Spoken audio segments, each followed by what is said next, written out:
who bent the rules consistently, and I really first discovered it when he stole a recruit from Maryland, and his name slips my mind. He was a center, and one day he was going to Maryland. Next thing you know, he's going to Louisville, goes to Louisville. His mistake, because if he'd have stayed at Maryland, he might have been turned into a star. He went down to Pitino and almost vanished. All right, and maybe Wayne or Mason later on will tell me who it was. But Rick Pitino bit the bullet today. Let's bring in Wayne Viener to talk about Mr. Pitino a little bit. Wayne, welcome in today. Thanks for having me, Bruce. Look, in 2011, Mr. Pitino had an out-of-wedlock sex scandal that involved actions in a public bar with a woman who at first he claimed he didn't know. That didn't cost him his job. Nor did an unprecedented scandal involving what we'd like to call escorts or ladies of the evening entertaining Louisville players and recruits in their own dorms. Within 50 yards of him, okay? Right. Now this one... He didn't know anything about. Didn't know anything about it. So, hey, if that's what it takes to succeed in life, it's starting to sound like a scene from The Sopranos. And that last night when I asked you, did you watch The Sopranos, I never got to finish that because dealing with Mr. Pitino is like dealing with a character in The Sopranos. Even with the white suit, he's got it all. Well, his assistant gives a ton of money to somebody, and what's the first thing he says? Didn't know anything about it. I didn't know anything about it. I didn't know anything about it. He didn't know about the prostitutes upstairs with his players. Didn't know. Somehow he had an affair. I'm not so sure that's a offense. The way he did it was wrong. But and where he was doing it, which is in a public bar restaurant. Yeah. So he's a bit of a slimy guy. Now, the FBI did not say who the player was that's this recruit. They just said a Louisville player who committed in early June of 2017. They only had one 5-star recruit who did that. And there were only 4 payments of $25,000. So, I mean, well, it's just a few dollars between friends. I mean, come on, just $100,000 to commit. He could have made more if he went to Kentucky, although I can't prove that. Well, you can't say that because we don't know that, and I'm not sure that is true. I think they go to Kentucky because they want to go, to tell you the truth. I don't know if there's... All right, that was a cheap shot. I'll take that back. And believe me, I'm not a fan of Calipari. You know that. But still, the one thing that makes me happy is we never saw that with Gary Williams. You and I both know that with Mark Turgeon and Dustin Clark, we will never see that. These are ultra-religious guys who would never cross the path to that kind of destruction. I would certainly hope not, but let's take a look at who did. Arizona, Emmanuel Richardson. Some people at Arizona's number 1 team in the country. Who knows how many of those players are even going to be eligible now? USC had a couple big recruits. Oh, the same USC that had trouble with Reggie Bush? Yes. 2 recruits, the families were given thousands and thousands of dollars. Oklahoma State, Lamont Evans has been there a very short time. He used to work for several other coaches, his 3rd stop in a few years. And Auburn, which has Bruce Pearl, already got in trouble at Tennessee. Well, that's the biggest one. They have 10 counts of indictments against Chuck Person, who I believe actually played the NBA for a bit. He was a center for Indiana, I'm pretty sure. I thought it was a sharpshooter, but one of those. So this is going to stick around all year because 2 more, the Louisville and Miami, were ranked in the top 4 of the ACC. 2 of the ACC's top 4 preseason teams. God only knows who's going down next. And the FBI said they only made a portion of this public. So I don't know what else they have up their sleeve. But yesterday, this is going to go down in history as the biggest scandal to date that I've ever seen. And it's the FBI. It's not the NCAA. According to the FBI, they didn't even tell the NCAA until they told everybody else yesterday. You know what's uncanny? These guys aren't messing around. You know what's uncanny, Wayne? I mean, here was Pitino, and he kind of was getting away with the prostitution situation. All right? he was getting slapped. What do you have to do? Miss the first 8 games this year or something?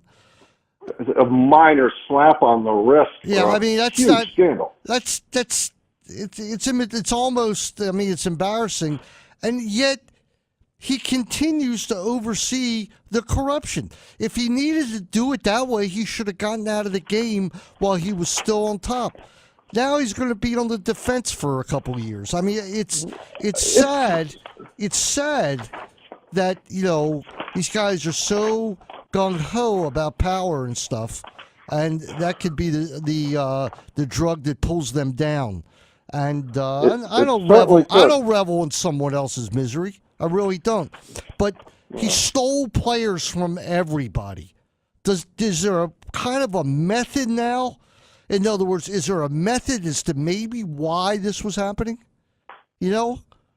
I can't answer, but I have a Mark Emmert quote I want to get to. But on Patino, although it says he was fired in several places, he is on unpaid administrative leave. They owe him $44 million under this contract. So, of course, his lawyer came out today and said he did nothing wrong. He knew nothing about this. Don't worry, he'll probably wind up. He'll probably settle for half of it or something. Before it's over. $22 million to walk away, and no Under Armour executives are right now under indictment or under suspicion. So that's good for the hometown shoe company. Mark Emmert said the nature of the charges brought by the federal government are deeply disturbing. We have no tolerance whatsoever for this alleged behavior, and he goes on. So we'll see what the NCAA comes up with. We got to go back. We got to go back to 1951 for the point shaving scandal. That was even before my time. For the point shaving scandal, to see such a wide web of people involved, and it's we're talking about 70 years almost. This is as big. This is as big as it gets. No, it's not point shaving, but who knows where it could lead to. Well, let's not narrow our focus too much. Once you take $100,000 under the table, Lord knows what they have on you. Everybody owns you. Once you do that, they own you. They own you. So maybe they ask you to miss a free throw. I don't know. But I have to tell you, it's I could not believe it when I heard it yesterday. I got the news pretty quick. I don't know if I got it to you before you knew about it, but I got it very, very quickly. And I texted you and Stan right away. And I have to tell you, I was in shock.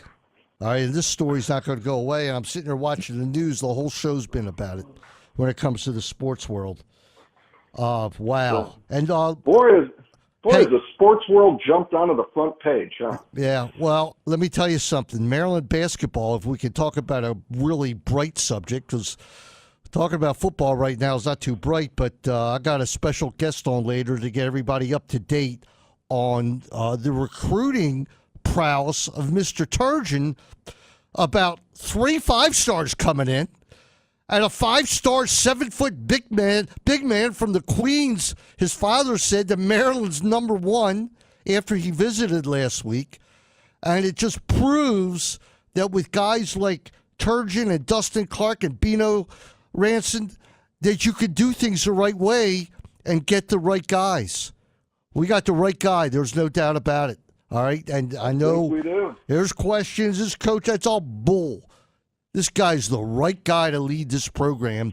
And when Mason's on later, all right, your boss, as I like to call him, when Mason's on later, all right, he's going to go over the guys coming in. And Wayne, I was talking to him before, it's mind-boggling what he has coming in to for visits. And, wow, and a lot of these guys had Louisville in the mix. Well, not anymore, all right?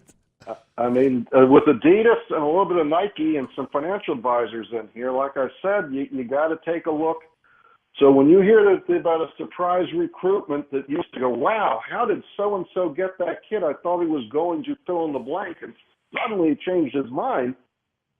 Now you're suspect. Yeah, you don't know what happened. How did somebody change your mind so fast? I can't remember the name of the guy. It was a center.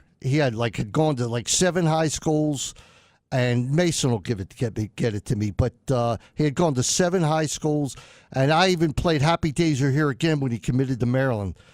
3 weeks later, he was going to Louisville, like it never happened. And then Gary said his academics were like really poor, and he was having trouble. So whatever. But that's Rick Pitino, and that's the new ACC.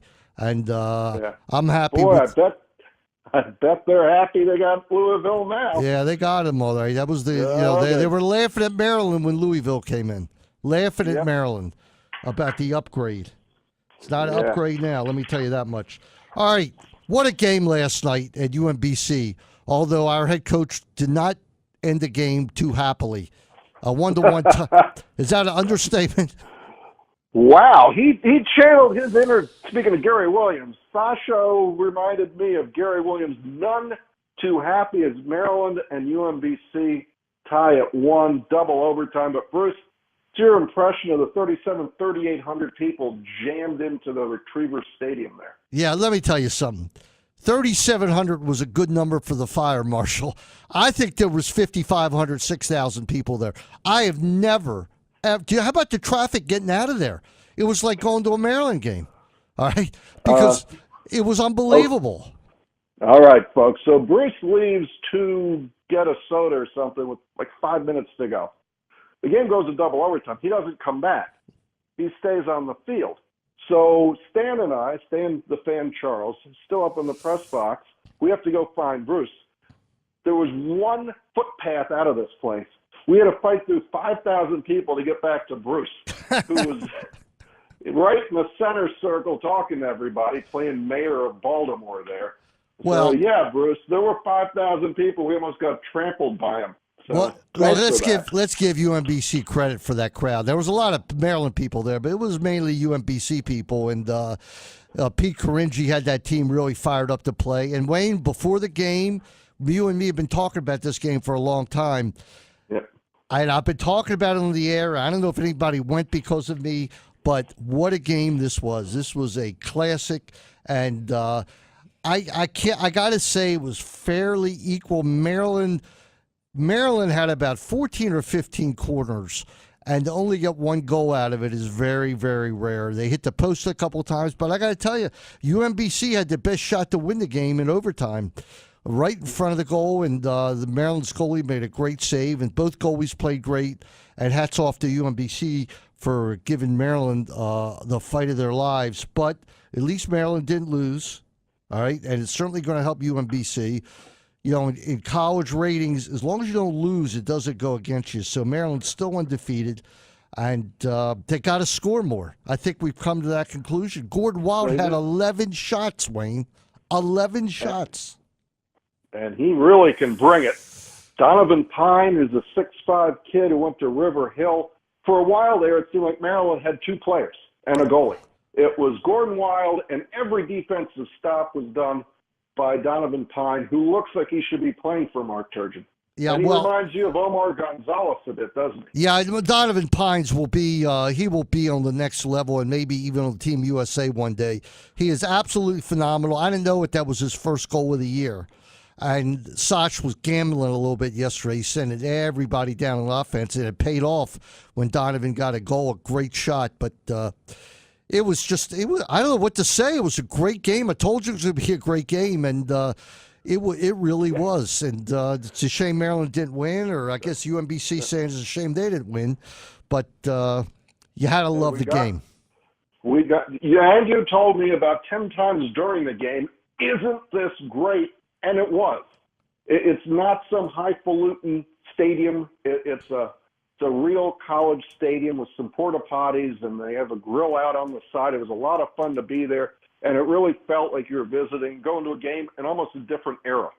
And yeah, they were competitors, but what a great game. And boy, the UMBC kids banging their drum and waving their flags, and Maryland had the crew, and they start chanting. It was just great. Yeah, it was. What's not great though, Wayne, Kasim Hill. We knew it. We knew it when you told me he was in the locker room. I mean, through the looking glass with Kevin Anderson, with that frown on his face, and when he slammed his hand down, Here's my question to you. Kasim's out for the year with an ACL injury. How many guys have had ACL injuries that were quarterbacks for Maryland? Is it up to about 5 or 6 in the past We decade? can go back to the kid they recruited from Montgomery County, Chris Kelly, blew out his knee in a non-contact injury back in the early 2000s. Remember, we lost him. Of course, we lost Perry Hills. We lost C.J. Brown. Devin Burns broke his foot. 20 game minutes later, Caleb Rowe blew his knee out. We've lost Piggy. We've now lost Kasim. So in my memory, and I know Chris Kelly was a while ago, so throw him out, I'll go for 5 or 6. And then, we had Danny O'Brien broke his arm in a game against Notre Dame, and he was out for the rest of the year and then transferred. So, boy, we've lost a lot of quarterbacks. And most of them have been involved with running plays.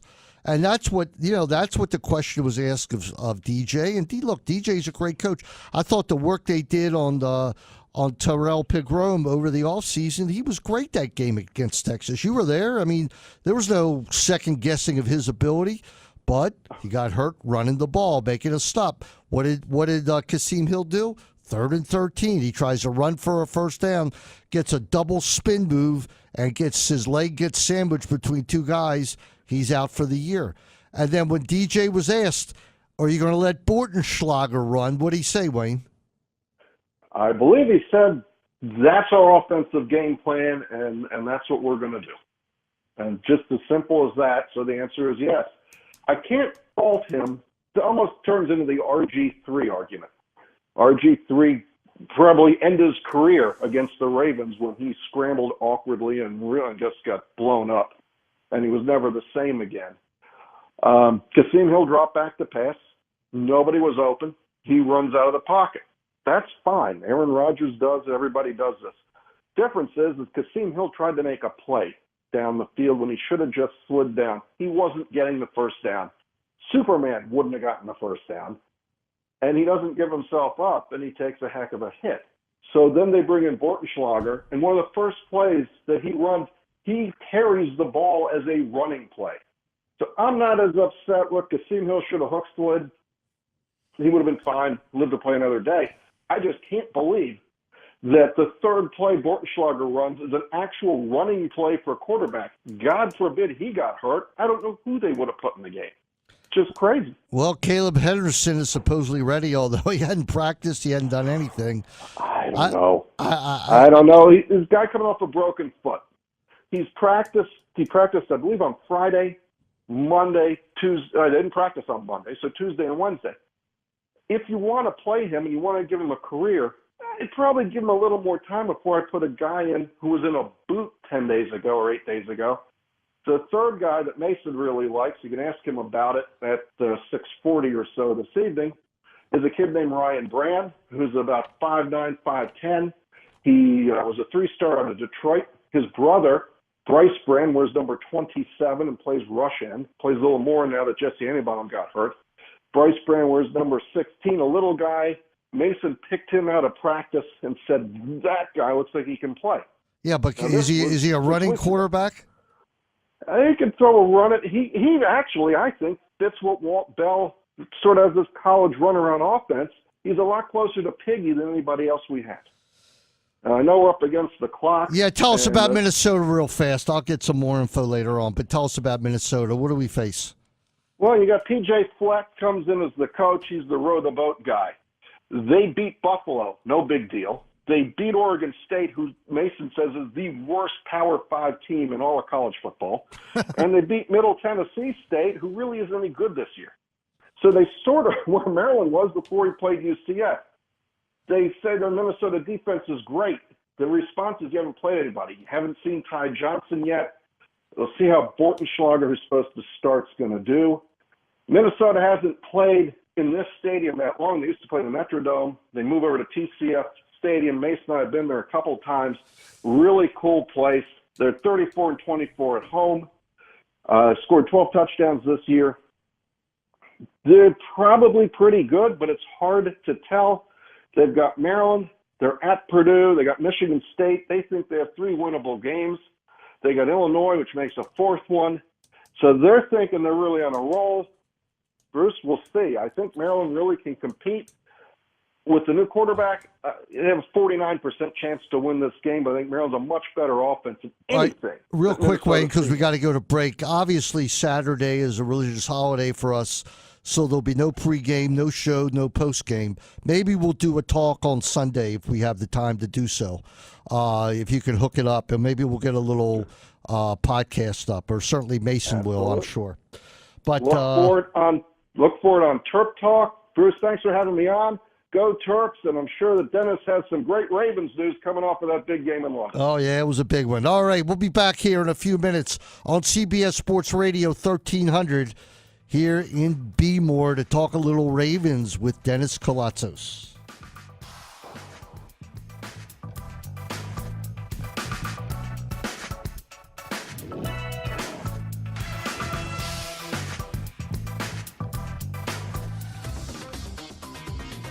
This traffic report is brought to you by Indeed.com. Above Baltimore, the inner loop is still packed from North Charles Street to Loch Raven Boulevard and on the west side of the city from Catonsville to Woodlawn. There are minor delays on both sides of the Harbor Tunnel. The inner loop jammed again at Arbutus. Major delays on both sides of 295 still at 32, going north on 95 from just above 100 to the Beltway. Packed out of Annapolis on 50 to Ritchie Highway, slow going west to 97 and up 97 to 178, as well as coming down from Millersville. Looks like there are minor delays on both sides of Ritchie Highway at Severna Park.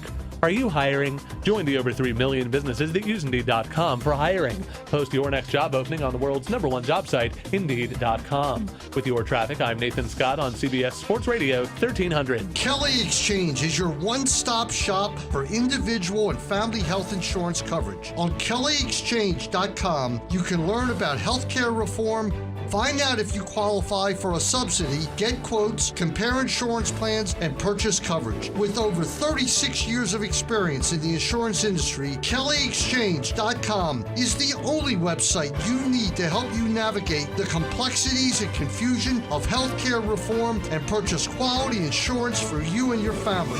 Visit KellyExchange.com today. My name is Mark Apple, and I'm a consumer bankruptcy attorney with Waldman, Grossfeld, Apple, and Bear. If you're afraid of losing your home, you're afraid of wages being garnished, call me. 410-437-7711, extension 4, and you'll get to my desk. We have offices located all around the Baltimore Beltway. Call me, Mark Apple, 410-437-7711, extension 4. It's my pleasure to welcome the Supreme Neighborhood Market Gourmet again to the TerpTalk family. Now under the new ownership of Andy Huffman, Gourmet Again on 3717 Old Court Road continues its tradition of being a specialty food market with all meals, soups, and sandwiches being homemade. My family and all of Northwest Baltimore knows that Gourmet Again is the best market around. Let Gourmet Again cater any party or special occasion that you are having. I absolutely love Gourmet Again. Call 410-484-9393. Gourmet Again is open 7 days a week. Visit them on the web at gourmetagain.com. The phone number, once again, 410-484-9393. That's Gourmet Again. No one likes lawyers until they need one. But if you've dealt with an insurance company, you know that you're not in good hands, they're not good neighbors, and they're not on your side. I'm Mike Grossfeld. At Waldman, Grossfeld, Apple, and Bear, we've been protecting the rights of people for over 40 years. If you've been seriously injured in an accident, hurt on the job, or have suffered at the hands of a negligent doctor, call me, Mike Grossfeld, at 888-8-LEGAL-6. That's 888-8-LEGAL-6. We'll fight for you. Isn't it time for your family to have the services of a financial planner? Call Rob Weissman, a certified financial consultant. Rob has provided financial planning, investments, and insurance products to the Baltimore community for over 28 years. Rob will provide a free consultation, review your financial positions, and make recommendations. He will monitor your financial plan on an ongoing basis. Call Rob Weissman, 410-868-6260. Rob Weissman is a registered representative of Parkland Securities Company, member FINRA SIPC. At Baltimore Neurosurgery and Spine Center, the professionals provide the highest quality care to the patients. My friends over at Baltimore Neurosurgery and Spine Center are fellowship-trained, board-certified neurosurgeons and interventional pain specialists that specialize in treating all spinal and intracranial disorders with more than 20 years of combined experience. The practice is founded by Dr. Ira Goranczyk and his partner is Jim Conway. These two doctors are perennial Baltimore's top doctors. Not only do they perform complex inpatient procedures, but they also specialize in minimally invasive outpatient surgeries.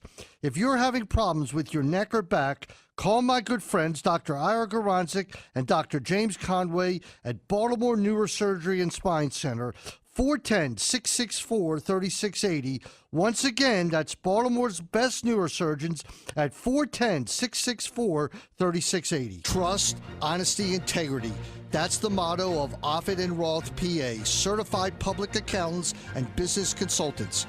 Clients of Offit and Roth get personalized quality service that is beyond comparison. Check out their extensive list of services at www.offitroth.com. Co-founder Alan Roth and his son Michael, a Maryland graduate, have extensive experience working with clients in virtually every industry. Call Offit and Roth at 410-356-6600. Welcome back to Koons Ford Terp Talk. Call 410-481-1300 now. Once again, here's Bruce Posner. All right, back here on segment 2 of Koons Ford Terp Talk. And wow, we have a lot to talk about with this guy who created a Twitter storm yesterday, and that's Mr. Dennis Kalatzis. Dennis, welcome in. Hey, Bruce, thanks for having me on. Quite a storm you created, but before we get to that, Dennis, I just saw that what happened with Patino was the number 14 recruit in the country, a kid by the name of Brian Bowen, got $100,000 from Louisville on June the 5th, and the next day he signed with Louisville. Well, he's been hot. Patino's been hot garbage for a long, long time, Bruce. Certainly, your kids could have never played for him. Just from an ethical standpoint, the stuff he's been accused of and proven guilty of in the past, and I can't believe that this is what's taken him down. He should have gone down a long time ago. He's always strong about college basketball and NCAA athletics, and it's amazing that they finally got him, Bruce.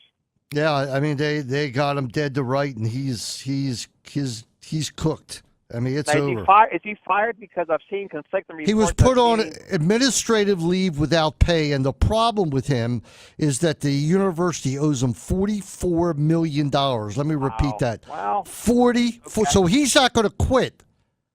All right? And they've got to watch how they fire him. So I'm sure it'll be some kind of like ethics or some kind of violation. He's going to deny he had anything to do with it, and I'm sure he'll wind up settling for half of it before it's over. But it serves him right, Bruce, though, because, when you sleep with a dog, you get fleas. So this is part of their flea infestation. They chose to go down that road to try to buy a national championship, and this is the price they have to pay. I don't feel sorry for them at all. No, I don't. And I think the athletic director was also put on administrative leave. So, and I wouldn't be shocked if Louisville got the death penalty in basketball for a couple of years. They should. They've earned it. Like that, when you cheat like that, you should pay the maximum penalty. They earned it. Dennis, I told you about this game last night with UMBC in Maryland. Well, UMBC, they said there was 3,000 people there, all right? Wow. I'm telling you, there were 5,500 or 6,000. They were, you know how small that field is. They were packed in like sardines. That's awesome. What a great game it was. UMBC really played great, tied Maryland 1-1, had a chance to win. Of course, Maryland had its chances.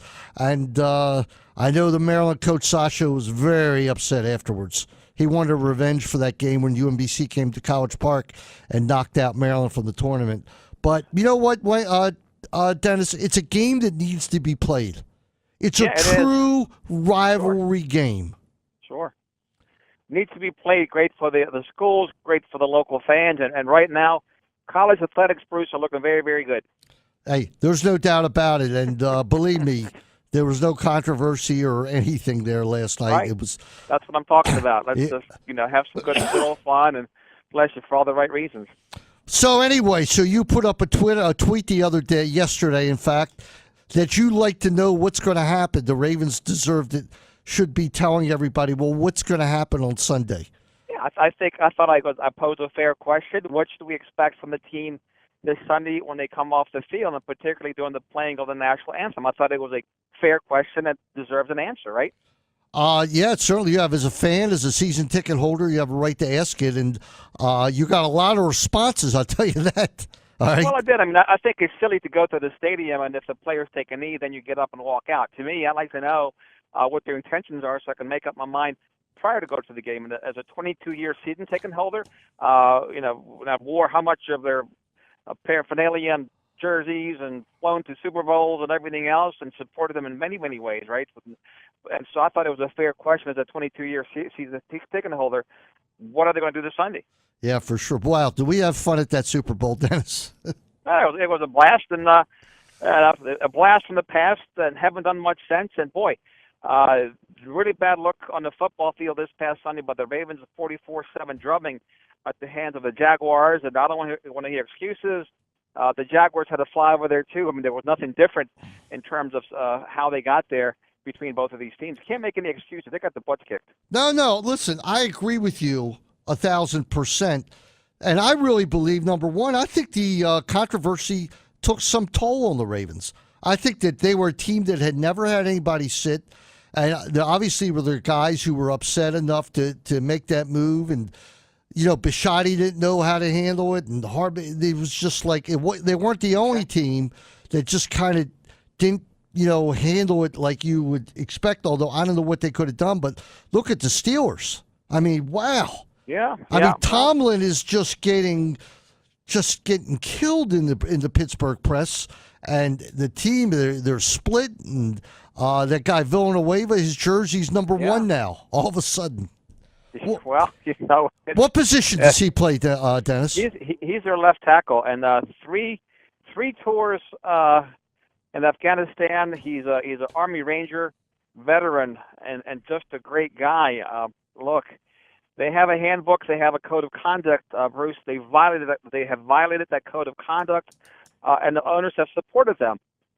There's a price to pay for their actions, and the brand right now, the Shield, it's very much suffering, Bruce. It's not what it was just a couple of weeks ago. No, and even the Ravens national anthem singer, he resigns, and he is an Army vet.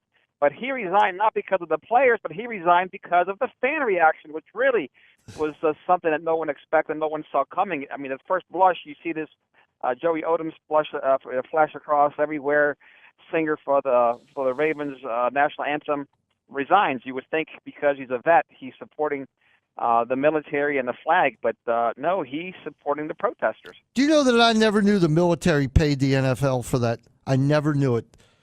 Back in 2009, when they needed the recruits, they marketed. They made a deal with the NFL. It was $4.5 million, I believe, top of my head, and half of the money went to the Players Association, and the other half went to the owners.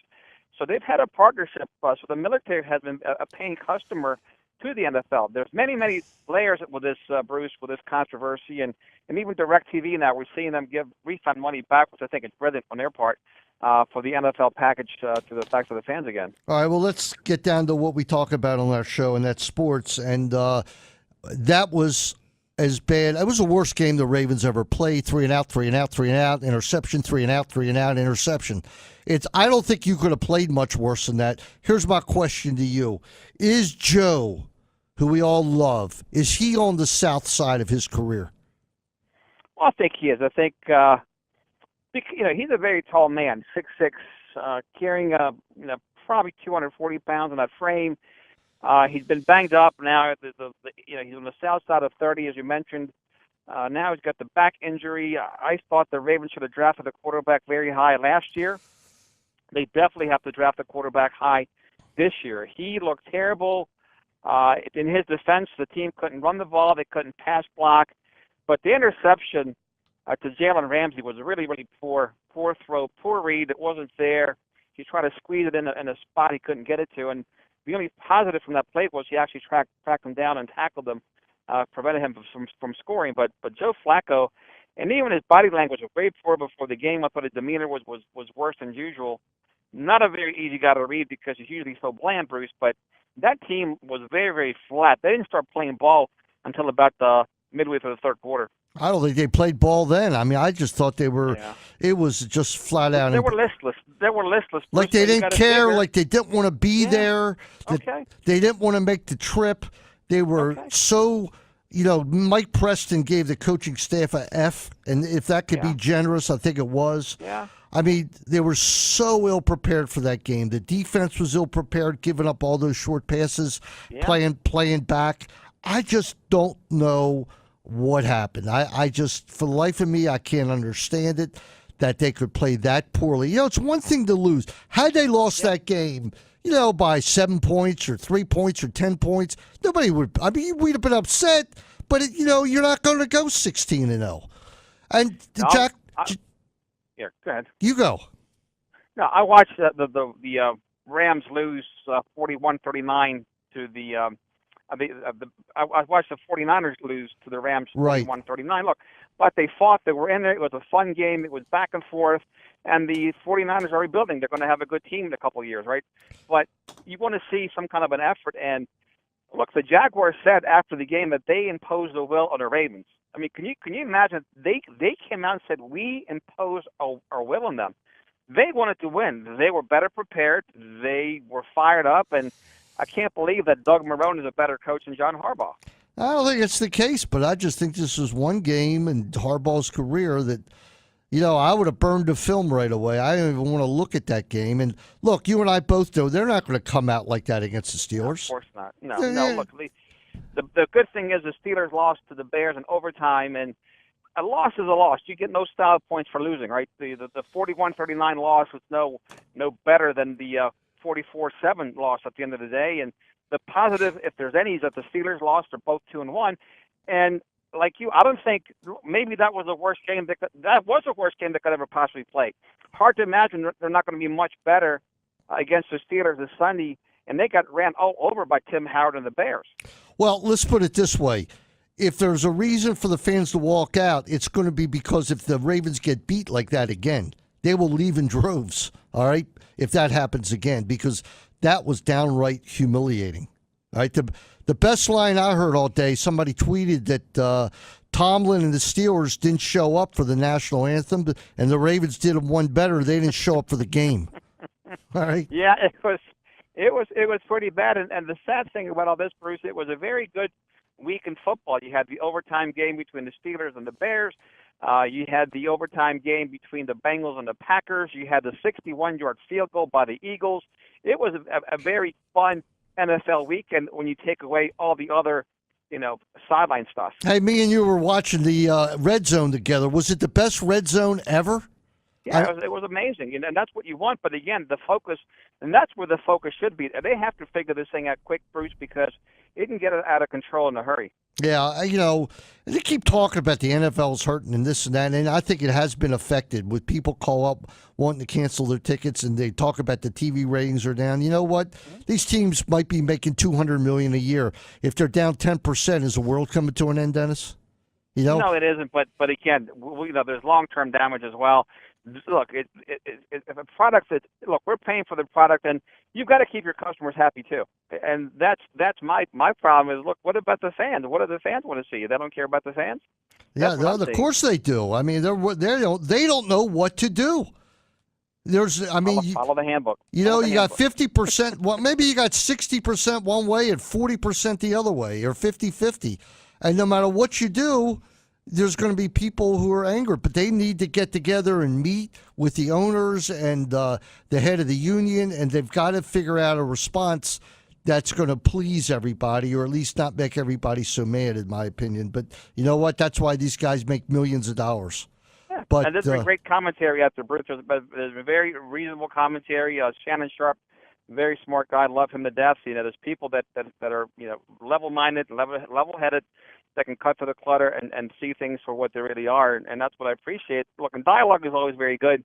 It's not pretty, but that's what we have in a land where you have free speech. We can debate in these type of things and bring them to the surface and hopefully put them to bed. Yeah, for sure. Koons Ford. Well, we're into the 2018 season. Do you have any 17s left, or are they all gone?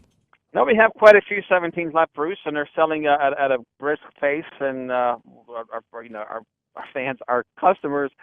We want them to be fans, of course. They're buying them up in droves. We have no controversy there. We're all united. We all, look, we treat everybody the same with respect, and we fly a flag outside of our store with great pride. But Ford Motor Company, great deal still, 72 months, no money down, 0% plus money on the hood. And right now I need trades, and nobody else is paying more money for trades than I am, Bruce, and I can put them right back on my lot and resell them. You can't get enough of them, and I happen to notice they're going every other day. You get a good car in, it doesn't have a home at Koons Ford lot for too long.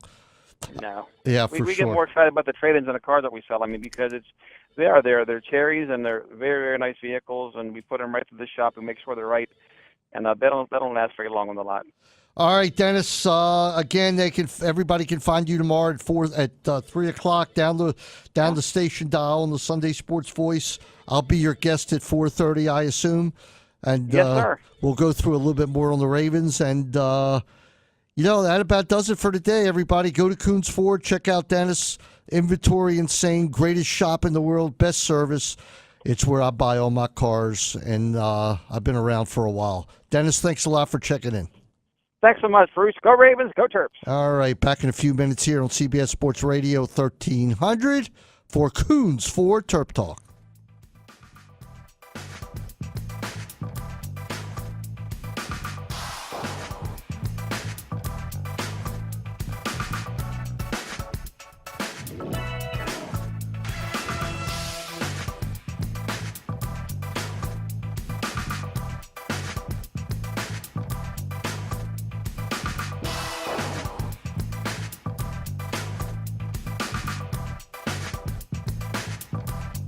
Celebrate the new ownership of Tark's Grill. We would like to announce superb happy hour specials at the hottest bar in Baltimore County, Monday through Friday from 3 to 7 and Sundays from 12 to 7. $3 bottled beer, $5 wine and mixed cocktails, and $6 appetizer specials. The menu is all new at Tark's, but the location at Green Spring Station with loads of free parking is still the same. Tark's has greatly expanded its outside patio and has added an outside bar for the spring and summer. Call Tark's at Green Spring Station, 410-583-8275 for a reservation. Bruce Posner here with a message brought to you by Chesapeake Urology. Guys, if you broke your right arm, would you just say, heck, I'll live with it, and make do with the left? Of course not. So why is it so many men with erectile dysfunction throw up their hands, assume it's just a part of getting older, and choose to live with it? The experts at Chesapeake Urology have treatments that can help virtually all men resume a normal sex life. Whether you're 48, 64, or 84, their doctors specialize in ED, and most treatments are covered by insurance. Even if you've tried pills without success, the specialists at Chesapeake Urology can show you better treatments. Don't live with something you don't have to. Call Chesapeake Urology at 877-422-8237. That's 877-422-8237. 8237. If things in your life are looking blurry, there's only one place to go to see straight again, and that's Levin Eye Care. Dr. Howard Levin and Dr. Richard Levin, both University of Maryland alums, have 35 years of combined experience in serving the eye care needs of their patients. With 2 great offices in Perry Hall and Parkville, these doctors can address any concerns about your vision. Call 410-529-1950 to set up an appointment. Levin Eye Care accepts most medical insurance, including Medicare. I just discovered a great little neighborhood gourmet pizza and Italian-type restaurant in the harbor area. Bagby Pizza on 1006 Fleet Street is just a great, fun place to have lunch or dinner 7 days a week. Bagby's features gourmet pizza, pastas, and salads at more than reasonable prices. Service is quick, there's plenty of seating, happy hour specials Monday through Friday, 4 to 7 p.m. But most important, the food is superb. Bagby Pizza, 410-605-0444. It's time for me to talk about Dr. Jeffrey Gaber and Gaber & Associates. The practice specializes in internal medicine and orthopedics. Gaber & Associates have 2 great locations in Baltimore City next to Mercy Hospital and in Pikesville. Gaber & Associates now has the nasal swab test for quick diagnosis of influenza A and B, as well as the strep throat swab test. Remember, it's not too late to get the flu shot. Other available vaccines are for tetanus, shingles, pneumonia, and HPV. Check out the website at www.drgaber.com.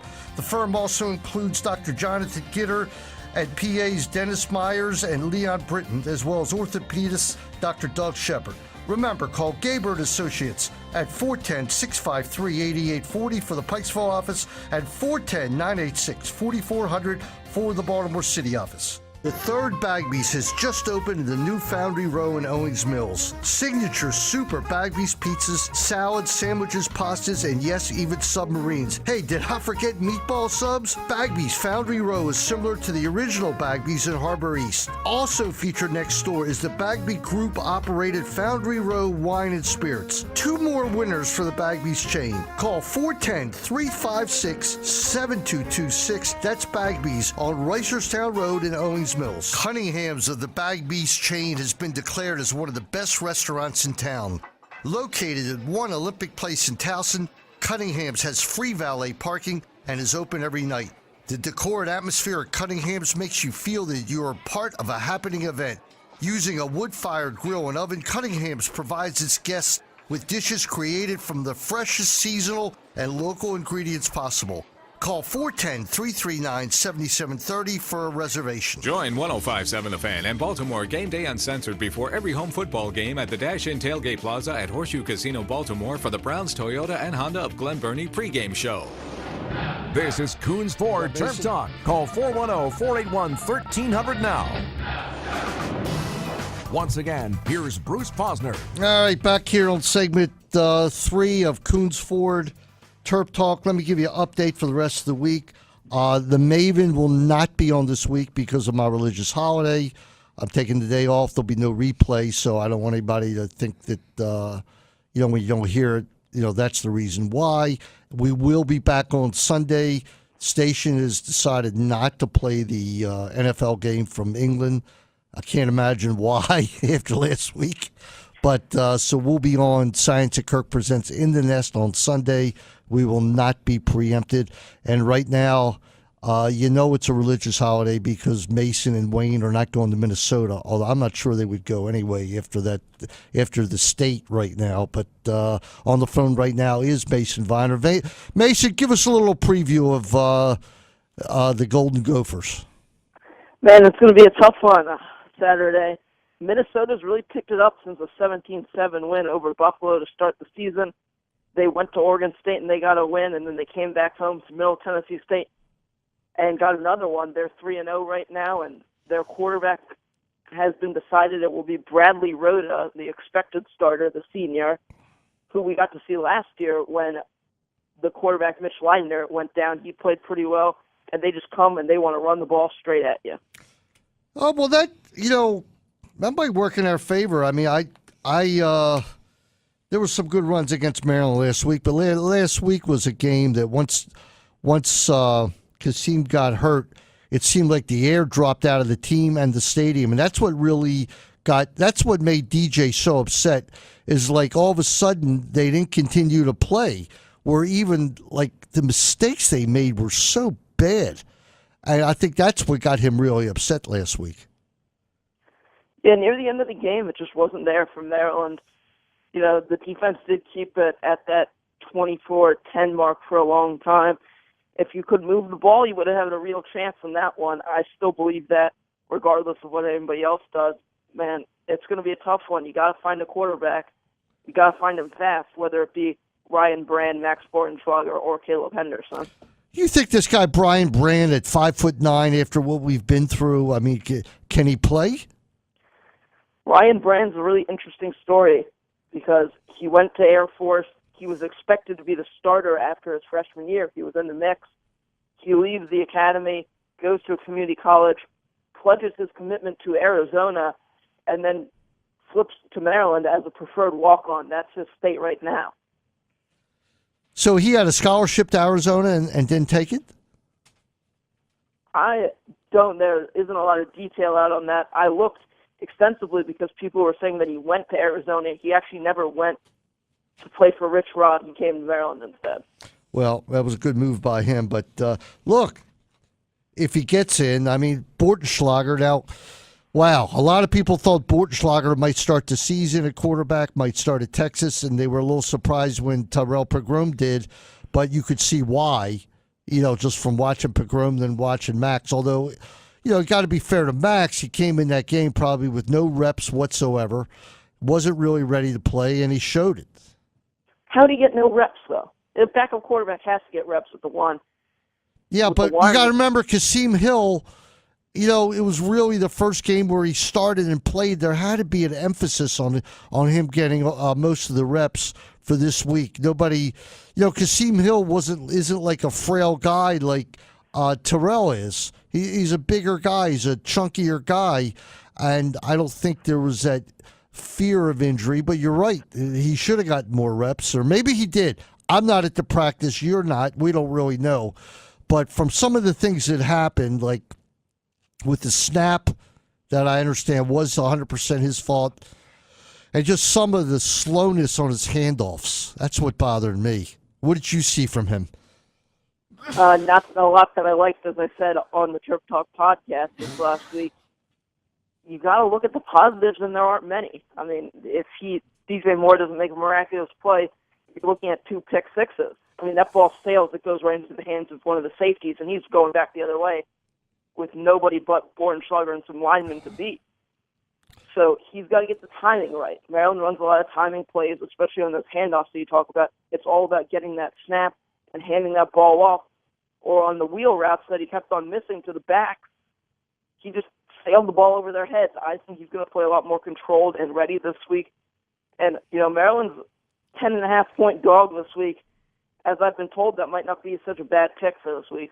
Well, how the hell's Maryland going to score? That's the key question. And what will happen when they, fall behind, per se?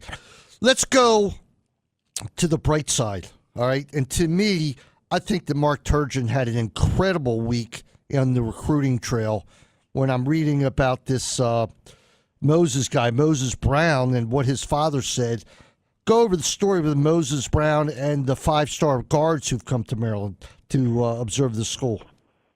Well, let's start it off with the most likely guy to commit soon. That is the 7'1" center, Moses Brown from New York. His father recently said, as you've said, Maryland's the front runner.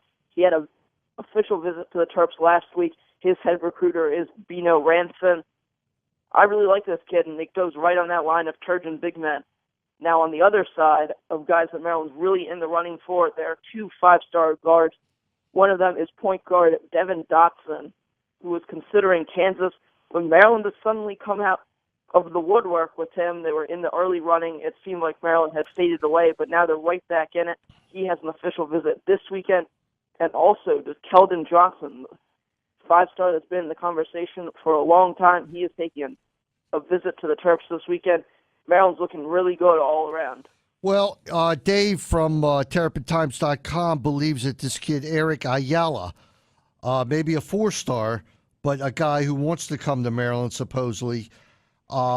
He opted not to visit the Hurricanes, and he's not going to reschedule his visit. He was at Miami, Oregon, Ohio State, Syracuse, and now Maryland. He's coming on October 20th. I like the fact he's coming late. But let's just say they get one of those guards, and they get Moses Brown. All right?